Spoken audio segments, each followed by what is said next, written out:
Y en esta parte nos acompaña nuestro querido pastor José López Mendoza con el tema, la introducción, disonancia entre la fe y la práctica, lidiando con escándalos, lección número 4, el pecado en la iglesia. Pastor José López Mendoza, el tiempo es suyo.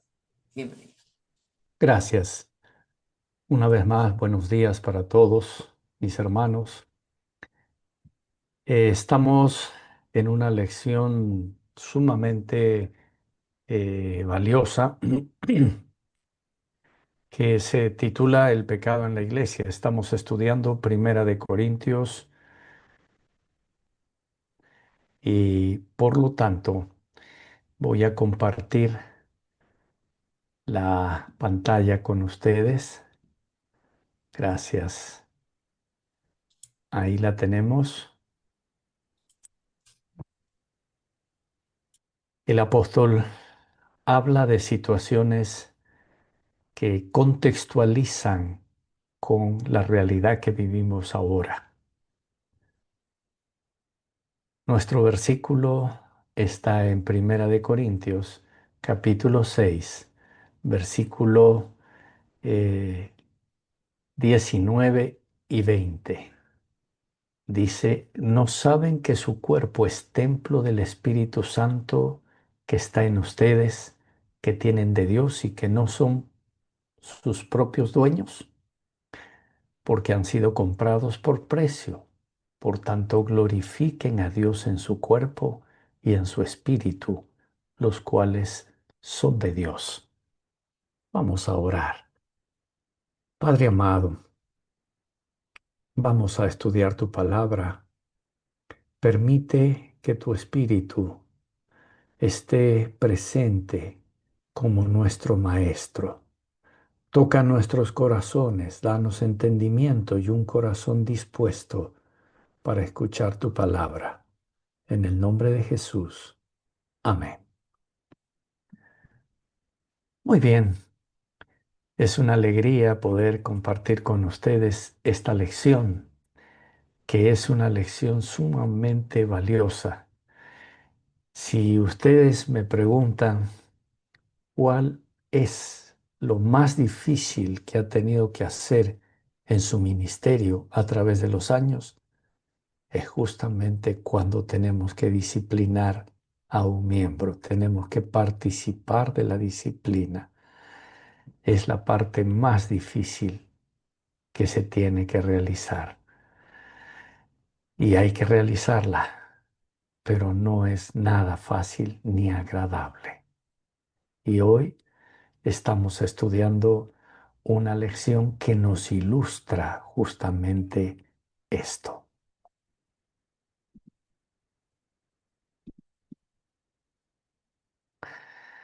Miren, queridos hermanos, en las grandes ciudades existen los subtes, los trenes subterráneos, y en cada estación siempre recuerdan constantemente a los pasajeros mediante mensajes de audio y advertencias visibles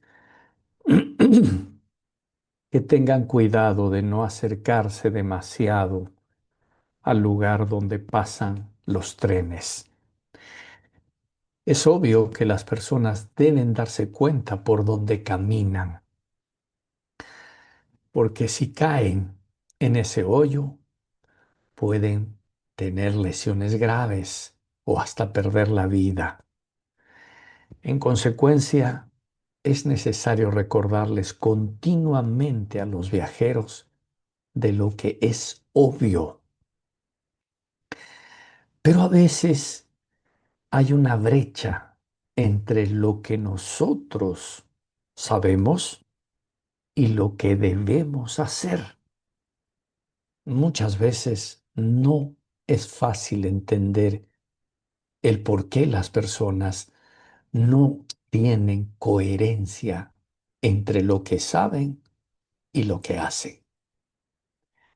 El jueves pasado yo hablé de que debemos elegir pensamientos y cosas que debemos introducir en nuestro cerebro. Nuestro cerebro es como una esponja. Todo lo que le llega a través de nuestros sentidos permanece en él. Puede que no seamos conscientes de que la mayor parte de lo que ingresa en nuestra mente es imposible pensar con claridad si recordáramos todo, pero todo está allí e influye en cierta medida en lo que pensamos, sentimos y hacemos. Vivimos en una sociedad extremadamente erotizada. Se puede ver y escuchar contenido sexual en todas partes, en carteleras, en las formas de publicidad y especialmente por Internet, ¿verdad? En medio de tantos estímulos sexuales provenientes de distintas direcciones, no es tan fácil para muchas personas mantenerse puras sexualmente. ¿Cómo trata Pablo este pecado en la iglesia? ¿Y qué lecciones podemos extraer de lo que escribió? Esta semana son 3 los temas que vamos a estudiar a través de todos los días. El primero es el peligro de racionalizar el pecado. Terrible. Segundo lugar, el fundamento bíblico del matrimonio. Y en tercer lugar, cómo resolver los conflictos que originan este tipo de conducta. Así que nuestra lección va a ser muy, muy interesante. El día domingo se titula la lección Disonancia entre la fe y la práctica. El Nuevo Testamento revela lo que la Biblia dice acerca de cómo no debería de ser una iglesia. Las cartas de Pablo a los Corintios son un buen punto de partida. Pablo describe en 1 Corintios 5, 1 al 13, una relación incestuosa entre un hombre y su madrastra. El incesto tenía fama de ser un pecado tan terrible que no se da ni entre los gentiles, y ahora estaba ocurriendo en una iglesia cristiana de la era apostólica. Esta mala situación empeora cuando Pablo se da cuenta de que los corintios estaban incluso orgullosos de sí mismos por tolerar tal pecado. No tenemos una explicación de por qué la iglesia de Corinto era tan tolerante con aquel miembro incestuoso. Quizá la familia involucrada tenía peso en la iglesia. Se jactaban de ser una iglesia tolerante con el pecador. No evaluaban su conducta como debían. Simplemente no lo sabemos. Cualquiera que fueran las verdaderas razones, se volvieron ciegos ante una violación flagrante de las Escrituras. Fíjense que en los años que vengo trabajando como pastor, he encontrado esas razones por las cuales a veces no se toman medidas. Y podría añadir una más. Siempre es impopular la disciplina y nadie quiere ser impopular. Nadie quiere poner las manos dentro de un ventilador. Por eso no se puede permitir esa disonancia entre la fe y la práctica, que contextualizada está la Biblia con lo que experimentamos nosotros en este tiempo. El día de hoy dice lidiando con escándalos. Tratar temas relacionados con la sexualidad siempre es difícil. Lo fue para Pablo y lo es para nosotros. En estas situaciones debemos ser fieles a las Escrituras y abordar el tema con oración y amor. Nunca olvidar que el objetivo es la restauración. La disciplina en la iglesia no significa destrucción de una persona, es restaurarla, es ayudarla a reflexionar. La restauración es el propósito.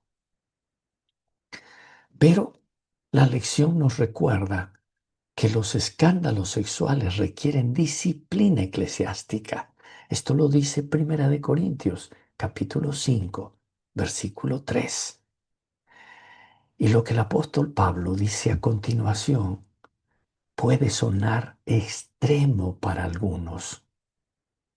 Dice en Primera de Corintios 5:11, no relacionarse con el pecador, ni aun comer con él, mientras insista en ser considerado miembro de la iglesia sin querer abandonar su pecado. Puede parecer esto extremadamente duro, pero tenemos que situarnos en el contexto histórico en el que el apóstol Pablo lo escribe. Luego dice en Primera de Corintios 5, 2, 5, versículo 13b, expulsar al pecador y entregarlo a Satanás, ya que al acariciar este pecado ha elegido voluntariamente ponerse bajo el yugo de Satanás. La disciplina eclesiástica tiene un carácter rehabilitador. Su objetivo es hacer que los pecadores recobren el sentido común y abandonen su estilo de vida pecaminoso. Es posible que esto sea lo que Pablo quiso decir con destrucción de la carne. Queridos hermanos, no estamos ajenos a este tipo de problemas en nuestras iglesias. Por lo tanto, es muy saludable seguir el principio bíblico, tal como el apóstol Pablo nos ilustra. Y quiero leer dos citas de Elena de White que nos ayudan a tener un equilibrio muy, muy importante en la forma como debemos manejar este tipo de problemas. Es nuestra tarea conocer nuestras debilidades y pecados acariciados que producen oscuridad y debilidad espiritual y han apagado nuestro primer amor. ¿Es la mundanalidad? ¿Es el egoísmo? ¿Es el amor por la estima propia? ¿Es la lucha por ser el primero? ¿Es la sensualidad lo que nos aleja de Dios? ¿Es el pecado de los nicolaítas que cambiaban la gracia de Dios por lascivia? ¿Es la indiferencia hacia la gran luz? ¿Es el mal uso o el abuso de oportunidades y los privilegios los que nos lleva a tener jactanciosas pretensiones de sabiduría y conocimiento religioso, mientras la vida y el carácter son inconsistentes e inmorales? No importa qué haya sido lo que hemos acariciado y cultivado hasta tornarse fuerte y dominante, hagamos decididos esfuerzos para ser vencedores, para no perdernos y comer del árbol de la vida. Miren ustedes esta otra cita. al trabajar por los que yerran, dirigí todo ojo, dice Elena de Huay, aquí en el deseado de todas las gentes, a Cristo. Hablen a los que yerran de la misericordia perdonadora del Salvador. Alienten al pecador a arrepentirse y a creer en aquel que puede perdonarle. Sea el arrepentimiento del pecador aceptado por la Iglesia con corazón agradecido. Condúzcase al arrepentido de las tinieblas de la incredulidad a la luz de la fe y de la justicia. Colóquese su mano temblorosa en la mano amante de Jesús. Una remisión tal es ratificada por el cielo. ¿Qué realidades tan tremendas nos presenta la palabra de Dios y nos hace recordar que vivimos en una iglesia que enfrenta estos problemas? Mis amados hermanos, Dios permita que nosotros podamos ser guiados siempre por el Señor y que nosotros podamos siempre llenar nuestra mente de pensamientos, llenar nuestra mente de cosas maravillosas, como decía la palabra de Dios, todo lo bueno, todo lo puro, todo lo amable, todo lo que es de buen nombre. Eso debemos pensar, porque muchas veces actuamos de acuerdo a los pensamientos que tenemos dentro de nuestro corazón. Que el Señor sea con cada uno de nosotros y que su palabra reine suprema en cada corazón. Les invito a orar. Padre amado, bendito y alabado sea tu nombre. Gracias por tu palabra que nos enseña, que nos corrige, que nos instruye, nos preserva. Gracias por Cristo nuestro Salvador. Bendice a cada uno de tus hijos conectados y a aquellos que van a escuchar tu palabra a través de esta grabación. Sé propicio a las necesidades de tu iglesia y presérvala, Señor. Sálvala. Gracias, Padre querido, en el nombre de Jesús. Amén.